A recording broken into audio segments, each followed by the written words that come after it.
Well, this morning, President Joe Biden and Mexico's president hope they can dodge a tariff war. The comments come after a phone call between President-elect Donald Trump and Mexico's newly sworn-in president. It follows a threat by Mr. Trump to impose a 25% tariff on products coming from Mexico and Canada. NewsNation's Libbey Dean joins me now with the latest from Washington. Libby, this is something we've been watching. Trade war isn't anything that anyone wants, but that wasn't the only focus between President-elect Trump and Mexico's president. What else here is at play? Good morning, Nick. A lot at stake and a lot at play here, both for the U.S.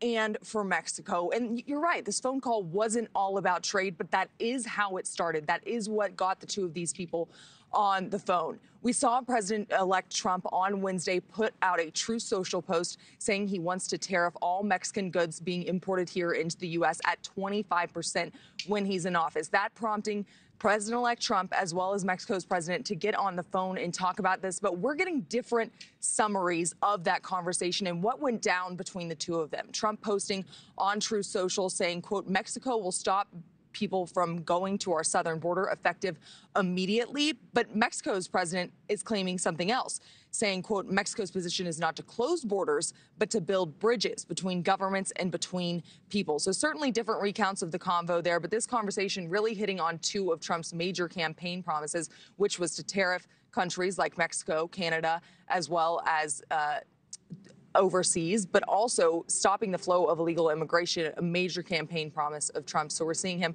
start to deliver those or attempt to deliver on those before he's even gotten into office here for the president-elect. Yeah, Libby, there's one more thing I want to talk to you about, because we were talking about this as breaking news yesterday, that there have been a new wave of threats directed at elected officials. Who's targeted this time?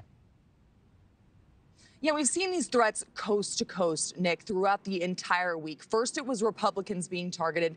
Now it is Democrats. On Thanksgiving Day, we saw 5 Connecticut lawmakers targeted with bomb threats. Those names being Senator Chris Murphy, Reps Jim Himes, Joe Courtney, John Larson, and Jahana Hayes, all claiming they were targeted with these bomb threats. But these threats come days after several of Trump's cabinet appointees face similar threats, and the FBI says that they're currently investigating those. But no telling if these Thanksgiving Day threats were tied to the ones that we saw earlier this week. But certainly, Nick, this keeping United States Secret Service and law enforcement across the country on their toes here as they try to protect all these protectees that they have. Yeah, Libby, this is something we definitely need to keep an eye on, and it seems to be getting worse day by day. Libbey Dean, thank you. Thanks for watching, everybody. Go to joinnn.com to find NewsNation on your television provider. Also, don't forget to click that red subscribe button below to get more of NewsNation's fact-driven, unbiased coverage.